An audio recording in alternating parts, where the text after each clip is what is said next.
ಸ್ತ್ರೀ ಜನ್ಮದಿಂದ ಯಾರದ್ದೋ ಮಗಳು, ಧರ್ಮದಿಂದ ಯಾರಿಗೋ ಹೆಂಡತಿ, ಹಾಗೆ ಕರ್ಮದಿಂದ ಯಾರಿಗೋ ತಾಯಿ. ಒಬ್ಬಳು ಹೆಣ್ಣಿಗೆ ನಮ್ಮ ಮನಸ್ಸಲ್ಲಿರೋದು ಇದೇ ಚಿತ್ರ ಅಲ್ವಾ?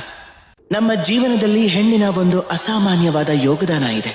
ಹಾಗೆ ಹೆಣ್ಣಿಲ್ಲದೆ ನಾವೇನೂ ಇಲ್ಲ.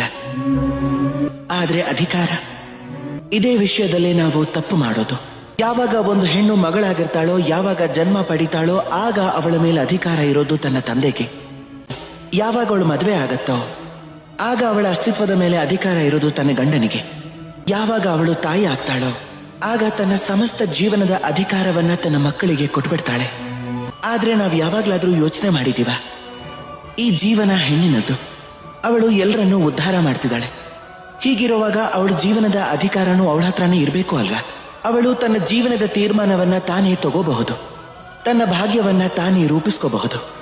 ಇದನ್ನ ಮಾಡೋದಕ್ಕೆ ನಾವು ನಮ್ಮನ್ನೇ ಬದಲಾಯಿಸ್ಕೋಬೇಕಾಗತ್ತೆ, ಚಿಂತನೆಗಳನ್ನ ಬದಲಾಯಿಸ್ಕೋಬೇಕಾಗತ್ತೆ. ಯಾಕೆ ಅಂದ್ರೆ ಈ ಚಿಂತನೆ ಇವತ್ತು ನೆನ್ನೆದಲ್ಲ, ಇದು ವರ್ಷಗಳಿಂದ ನಡ್ಕೊಂಡು ಬರ್ತಾನೆ ಇದೆ. ಹೀಗೆ ವರ್ಷಗಳ ತನಕ ನಡ್ಕೊಂಡು ಹೋಗುತ್ತೆ. ನಾವಾಗೆ ಇದನ್ನ ಬದಲಾಯಿಸೋವರೆಗೂ. ಇದನ್ನ ಯಾವಾಗ ಬದಲಾಯಿಸಬಹುದು ಅಂದ್ರೆ ಇವತ್ತೇ ನಮ್ಮಲ್ಲಿ ಪರಿವರ್ತನೆಯನ್ನ ತಂದ್ರೆ. ಸ್ತ್ರೀ ಜನ್ಮದಿಂದ ಯಾರದ್ದೋ ಮಗಳು, ಧರ್ಮದಿಂದ ಯಾರಿಗೋ ಹೆಂಡತಿ, ಹಾಗೆ ಕರ್ಮದಿಂದ ಯಾರಿಗೋ ತಾಯಿ. ಒಬ್ಬಳು ಹೆಣ್ಣಿಗೆ ನಮ್ಮ ಮನಸ್ಸಲ್ಲಿರೋದು ಇದೇ ಚಿತ್ರ ಅಲ್ವಾ? ನಮ್ಮ ಜೀವನದಲ್ಲಿ ಹೆಣ್ಣಿನ ಒಂದು ಅಸಾಮಾನ್ಯವಾದ ಯೋಗದಾನ ಇದೆ. ಹಾಗೆ ಹೆಣ್ಣಿಲ್ಲದೆ ನಾವೇನೂ ಇಲ್ಲ.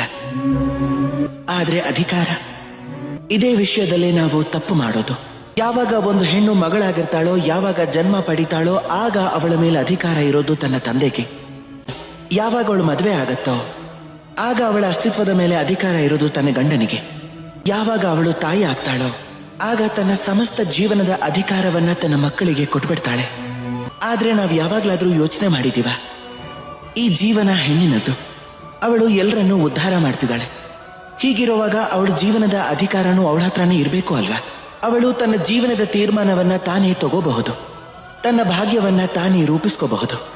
ಇದನ್ನ ಮಾಡೋದಕ್ಕೆ ನಾವು ನಮ್ಮನ್ನೇ ಬದಲಾಯಿಸ್ಕೋಬೇಕಾಗತ್ತೆ, ಚಿಂತನೆಗಳನ್ನ ಬದಲಾಯಿಸ್ಕೋಬೇಕಾಗತ್ತೆ. ಯಾಕೆ ಅಂದ್ರೆ ಈ ಚಿಂತನೆ ಇವತ್ತು ನೆನ್ನೆದಲ್ಲ, ಇದು ವರ್ಷಗಳಿಂದ ನಡ್ಕೊಂಡು ಬರ್ತಾನೆ ಇದೆ. ಹೀಗೆ ವರ್ಷಗಳ ತನಕ ನಡ್ಕೊಂಡು ಹೋಗುತ್ತೆ. ನಾವಾಗೆ ಇದನ್ನ ಬದಲಾಯಿಸೋವರೆಗೂ.